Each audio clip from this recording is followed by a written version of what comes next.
Boa tarde, gente. Boa tarde. Que bom estar aqui de volta.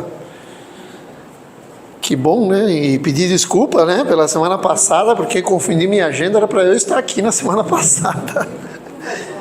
Ai, meu Deus do céu. Faz porque eu fiquei chateado. Mas tá tudo certo. Tá todo mundo bem? Então tá bom. Gente, vamos tratar do assunto hoje do capítulo 13, item 7 do nosso Evangelho, que é para nós podermos melhorar um pouquinho, aprendermos mais um pouquinho, sairmos mais tranquilos, cheio de vontade de fazer a diferença aí fora, né? Porque não é só ouvir aqui, a gente tem que ir lá fora e botar em prática, né? Facinho isso, né? É fácil? Não. Muito bem, não é mesmo? Mas temos que tentar sempre, tá, gente? Convidar os pobres e os estropiados. Disse ainda aquele que lhe tinha convidado: quando deres algum almoço ou jantar, não convides nem teu amigo, nem teus amigos, nem teus irmãos, nem teus parentes, nem teus vizinhos que forem ricos, para que depois eles não te convidem, por sua vez, e te retribuam o que receberam. Mas quando disseres e fizeres um banquete, convida os pobres, os estropiados, os coxos, os cegos. Serás feliz, porque eles não têm medo de retribuir-te. Porém, serás recompensado na ressurreição dos justos. Um dos que estavam na mesa, ouvindo essas palavras, disse-lhe: feliz daquele que comer o pão no reino de Deus. Reflexão profunda, gente. E eu digo para você que nessas poucas linhas do capítulo 13, do item 7, a gente praticamente tem que conscientizar de colocar em prática todo o Evangelho. Outro capítulo que eu gosto muito é o 25, que resume o Evangelho. Mas esse aqui é a prática plena do amor sem nada em troca. Sem querer nada em troca. Eu vou até fazer algumas colocações para vocês entenderem. No campo do amor, nós entendemos o quê? Que adianta eu amar sabendo que ele me ama de volta? Qual o mérito que tem nisso? A gente não está tendendo a evoluir como tem que ser, nós estamos numa linha de conforto que nos deixa realmente sem parâmetros, a gente fica nessa folga. Nós temos que amar aqueles que nós temos desavença e que não conhecemos, com muita força e fé. Quando nós falamos aqui nesse pedaço do capítulo, que nós temos que convidar aqueles que não têm nada, aqueles que estão enfermos, ou aqueles que estão estupicados, é justamente vendo claramente que não temos que ter e querer nada em troca quando fazemos alguma coisa. Não podemos convidar aqueles que podem trocar interesses conosco. Eu convido porque eu sei que alguma coisa vai acontecer ali no fundo. E se a gente for ao fundo nesse assunto, vocês sabem que o dia a dia é isso. O que mais nós temos é pessoas falhas. Todos são falhos, mas pessoas que querem alguma coisa em troca. É sempre assim. É muito difícil, gente, essa caminhada que nós optamos por fazer, que é de transformar a nós mesmos, a cada dia, trabalhando o amor, trabalhando a mudança dos nossos semelhantes. É muito difícil. E eu vou dizer o porquê que é difícil. Porque quando você trabalha as três linhas, os três alicerces da doutrina, que são indulgência, benevolência e perdão, para quem conhece essas três, saibam, são dificílimas para colocar em prática, mas a prática te leva à perfeição. Você vai errar talvez no processo de praticar isso, sim, Mas o que vai te despertar nesse processo é uma rápida conscientização de que você errou, porque toda a nossa transformação, ela começa no reconhecimento dos erros. E o reconhecimento dos erros, ele começa quando a nossa consciência pesa. A nossa consciência é o claro início da nossa transformação, porque você está começando a ter semancol, né? O famoso semancol. Tu faz alguma coisa e fala, ixi, eu acho que não fui legal com essa pessoa.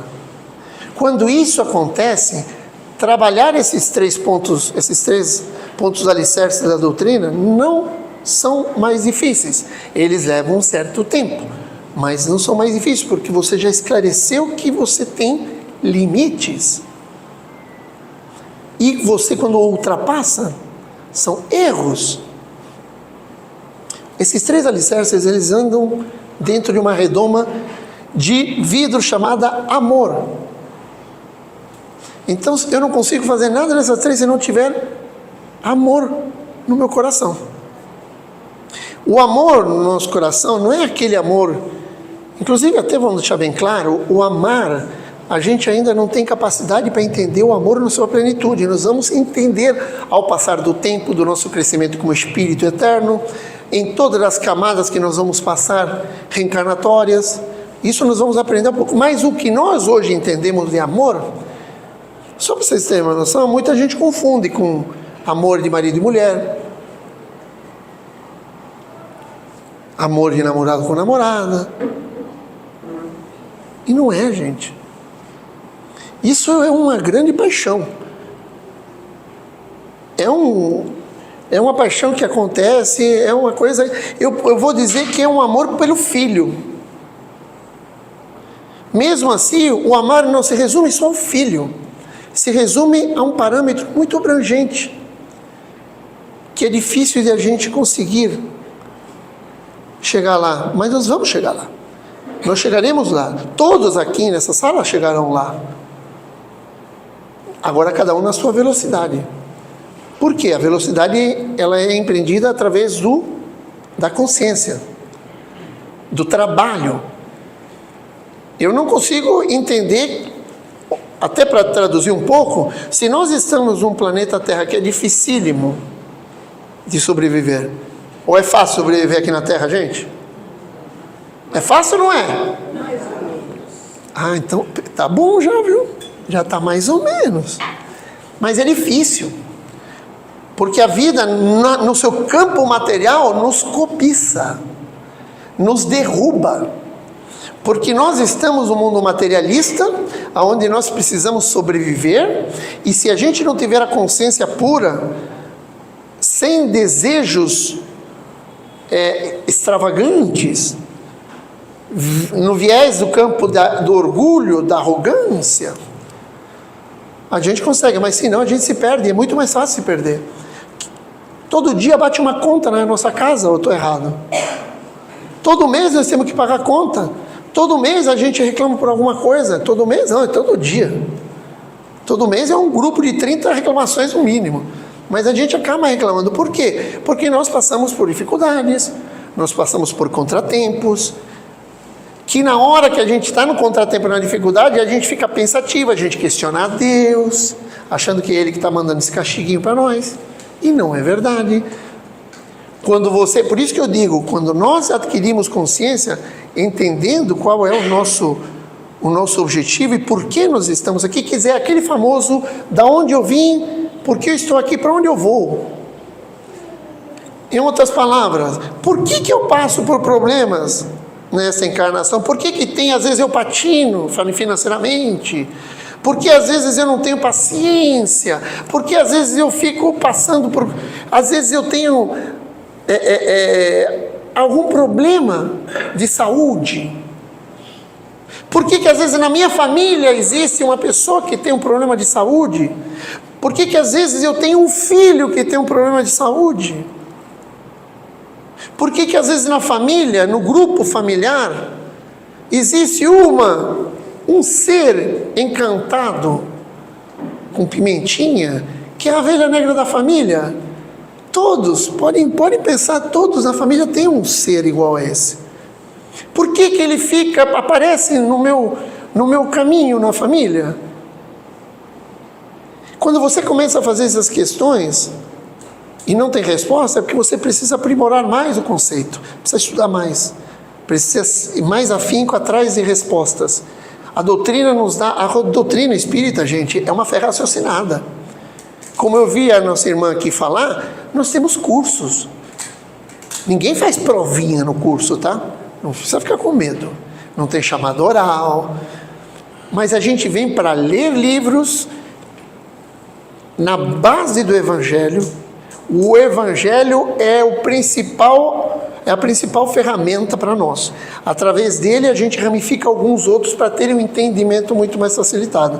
Através desse estudo a gente começa a compreender que tudo isso que eu listei aqui de problemas nada mais são obrigações que nós não resolvemos em umas encarnações anteriores.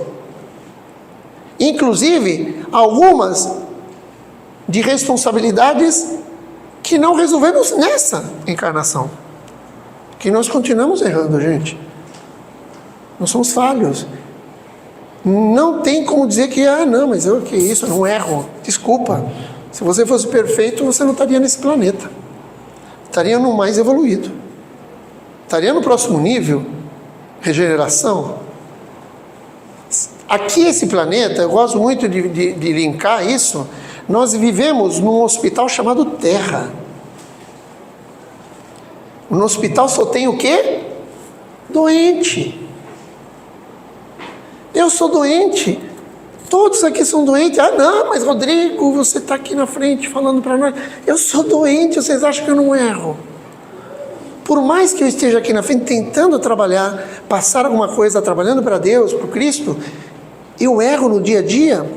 Mas como eu disse a vocês, a diferença está no poder de reação que a consciência te traz. Então eu posso errar, mas se naquela hora bater, falei, não foi legal, não bateu legal. Quando bate isso, o que desperta dentro de mim? A vontade de resolver. Agora, o ruim é quando você comete a falha e você não está nem aí para o mundo. É tu em primeiro, tu em segundo, tu em terceiro. Né? Isso é horrível. Então todos aqui estão, por exemplo, quer ver um exemplo? Eu vindo para cá, teve um senhor aí que, eu não sei se era senhora, não sei, mas deu uma fechada em mim hoje, vindo para cá, gente. Mas deu uma fechada, e pior de tudo que deu uma fechada e tinha uma pessoa atravessando. Eu desviando dele, ainda quase joguei o carro para cima da pessoa. Eu consegui segurar e tudo mais. Sabe quando vai? Quem tomou fechada já sabe, né? Aquele sangue sobe, vem aquele amor espinhudo na ponta da língua para você largar para aquela pessoa. Você pensa já em emparelhar, você já pensa em abrir vidro. Vocês sabem o que eu estou falando, né? Mas alguma coisa te segura. Fora que você vem pedindo para o teu mentor colocar a mão na tua mão e não deixar ir para o vidro. Já é ajuda múltipla. Todos se reúnem ali para que você não faça aquilo. E não fiz. Depois eu fiquei pensando, poxa, ainda bem que eu não fiz. Ainda bem que não aconteceu nada, nem com ele, nem comigo, nem com a pessoa que estava ali, o pedestre. Quando acontece isso, gente, quando acontece o poder da consciência em ação, é porque nós estamos tendo consciência dos nossos erros. Todo mundo tem as leis divinas impressas na consciência quando vem para essa encarnação ou para outra. Ela vai se aflorar aos poucos.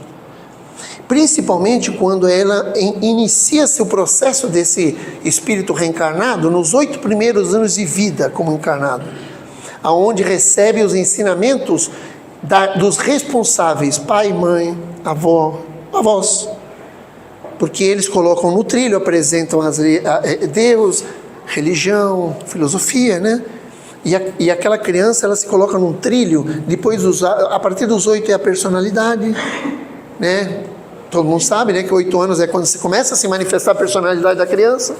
A partir daí, adolescência, ele quer já despertar, eu sei tudo, mas ele está no trilho. E dali, acabou. Vai para o mundo e vai semear. Então, nós trazemos nossos dons, tudo aquilo de bom que nós adquirimos em outras encarnações, que é a única riqueza que nós carregamos para a próxima. Isso tudo é despertado aos poucos, alguns, outros não.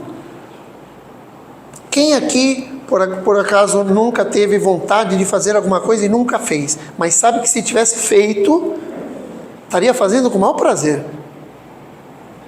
Ou, por exemplo, tocou música, tocou um instrumento, ou não toca instrumento nenhum e fala assim, meu Deus, como eu gosto, mas eu não tive tempo de estudar, não tive tempo de nada.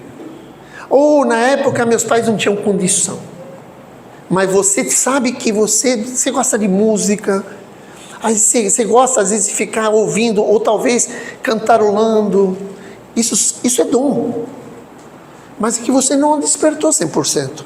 Mas tem outro que você despertou, aquele que gosta de matemática, aquele que gosta de falar pelos cotovelos, que nem eu. Isso é básico. Esse é um dom que eu agradeço a Deus de ter a desenvoltura de estar aqui em cima tentando falar sobre ele. Eu tenho isso aí, eu me dou muito bem no campo da área comercial, de negócios, negociação, de conversa, tenho esse raciocínio rápido e eu agradeço a Deus. Com certeza foi adquirido com o passar da minha experiência com o Espírito. E eu vou levar. E como tal, a gente vai levar tudo de bom que nós conseguimos constituir nessa encarnação. Não levaremos o que, gente? Bem materiais. Por isso que nesse pouco trecho desse capítulo é dito já, para de querer coisas em troca. Não faz nada esperando nada em troca. Porque quando você espera em troca, sempre é para satisfação material, para conquista de alguma coisa material. Faz com as pessoas mais necessitadas, com as pessoas mais precisando de ajuda. Inclusive, quando eu falo isso, não é com pessoas somente do teu meio de vida aí que você não conhece, quer dizer, ou semelhantes desconhecidos. Eu estou falando dentro de casa. O nosso treinamento, ele começa dentro de casa. Mesmo sabendo que se eu amo alguém da minha família, é confortável porque ele me ama. Não, mas não é bem nesse. É que dentro de casa você pode começar a treinar um dos 3 alicerces que é o mais fácil, que se chama benevolência. Benevolência é um dos mais fáceis, mesmo assim ele é um pouco difícil. Então vocês viram que eu sou, né? É fácil, mas é difícil. Porque é mesmo que tem uma prática eterna do amor. E dentro da família, mais ainda, você tem que praticar isso com aquele que eu falei que é destoado no meio da família. Aquela abelha negra da família, sabe? Sempre tem um ali que parece que está sempre complicado, sempre liga para as pessoas pedindo ajuda. Não é verdade? Quem não tem isso? Todo mundo tem alguém. E esse ser, esse nosso irmão, é o que mais a gente foge para conversar com ele. É o que mais a gente não quer saber. Por quê? Porque vai me trazer problema. Gente, no processo reencarnatório que há de programação para cada um de nós, você ajudou a programar também, é feita essa programação dentro de um laço familiar.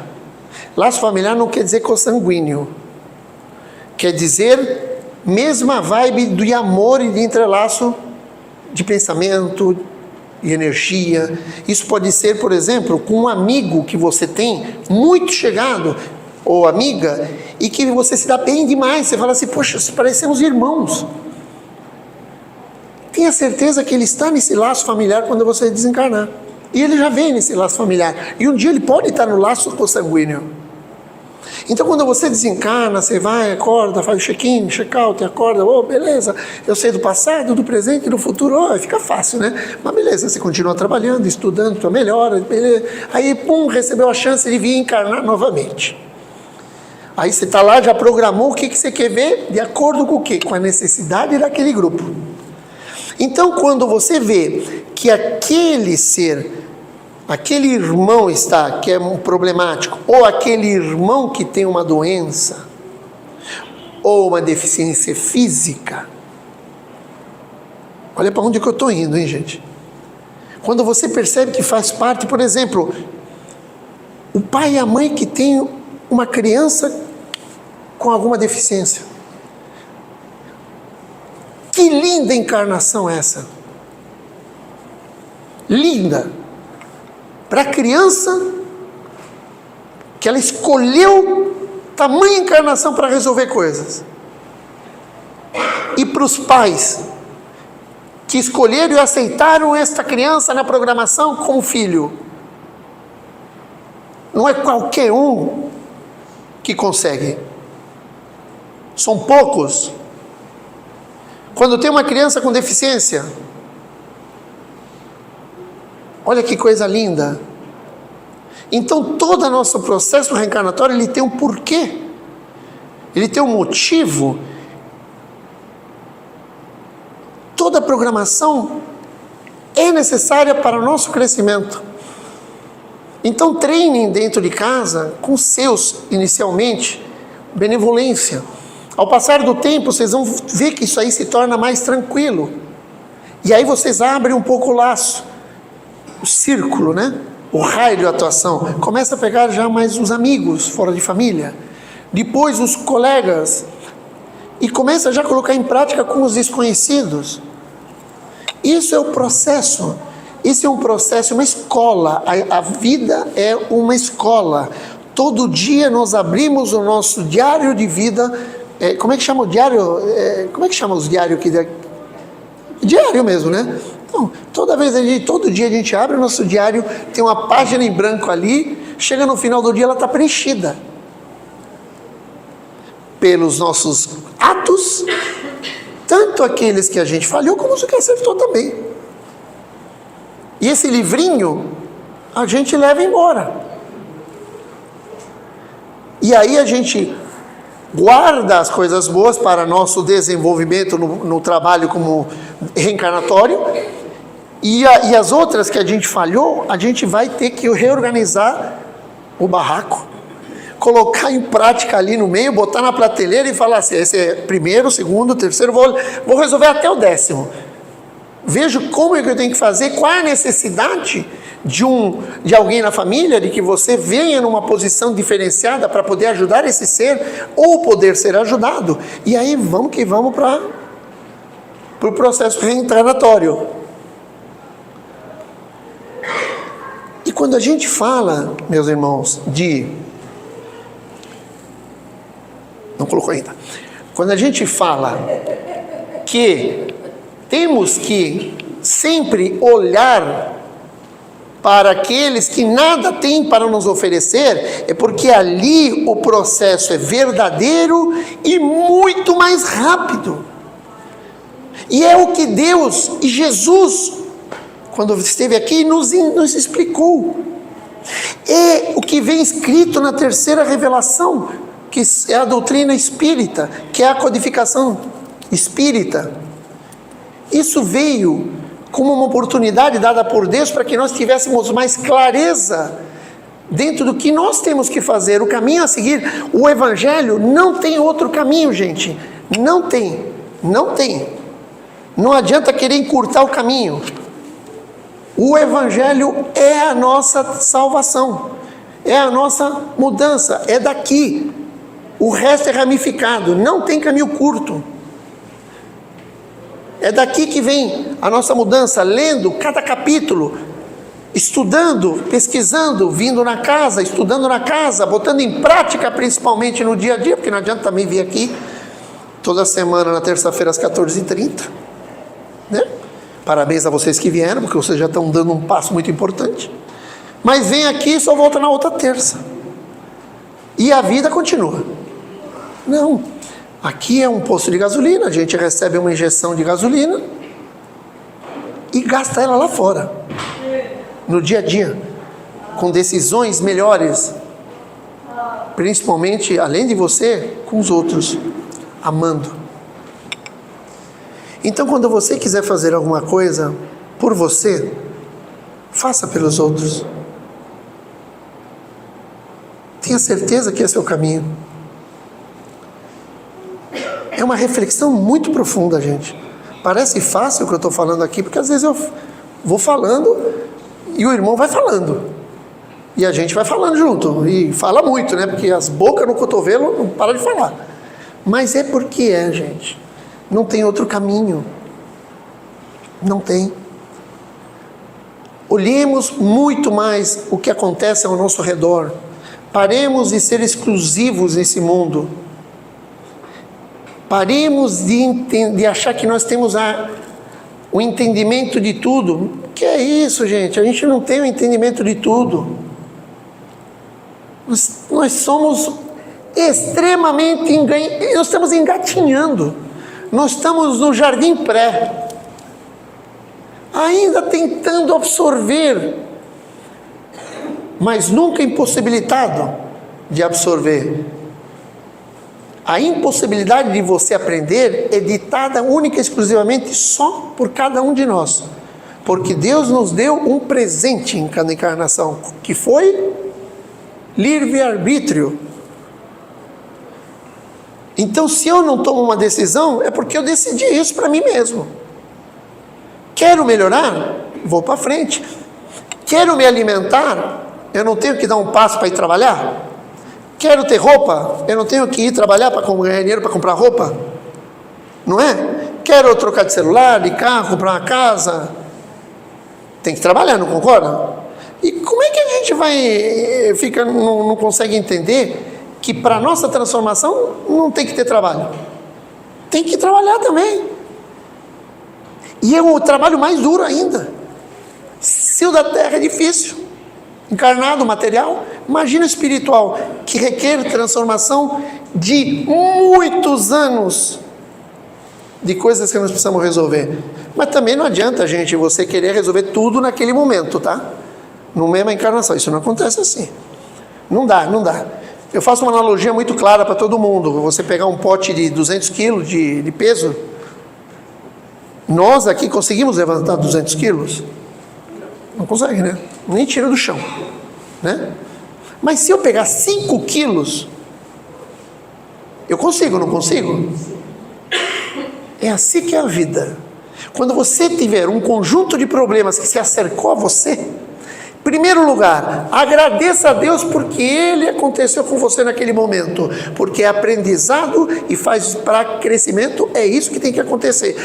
Você cresce com os aprendizados, com as dificuldades. A casca, ela cria uma dureza mais com o aprendizado, com as dificuldades. Então, quando vier esse problema, agradeça a Ele. Se dê alguns minutos, se você precisar de uma melancolia, vá para o chuveiro, chore. Eu choro no chuveiro. Fique um dia, tire um dia para você. Fica dentro do quarto, tira um dia e fala assim, eu quero que vire para amanhã, porque amanhã é outro dia. Beleza. Só que chega no outro dia, gente, levanta e vai à luta. Não fique parado esperando que as coisas aconteçam, porque não acontecem.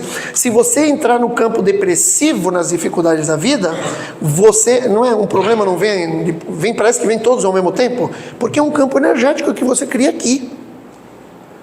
Você pensa, acontece. Então, se você pensa felicidade, vai acontecer felicidade. Se você pensar que você está gripado, daqui a meia hora você está com sintoma de gripe. Já foi provado que 80% das doenças são psicológicas. Eu estou com dodói. E a gente aumenta ainda, né? Que faz aquele drama. Mas é isso aí. Nós somos assim, falhos. Então, gente, a transformação depende de nós, única e exclusivamente. A nossa transformação requer trabalho, reconhecimento de erros, para podermos enxergar mais claramente o que nós devemos fazer, principalmente, sem querer nada em troca, fazermos, lutarmos, ajudarmos o nosso próximo, ajudarmos a nós mesmos, começarmos talvez, para quem tem muita dificuldade, comece a treinar dentro de casa, como eu falei, é mais fácil, você entendeu? Então, é o caminho. Eu tinha que falar mais coisa, mas eu não posso me estender muito, porque senão é assunto para mais de hora aqui.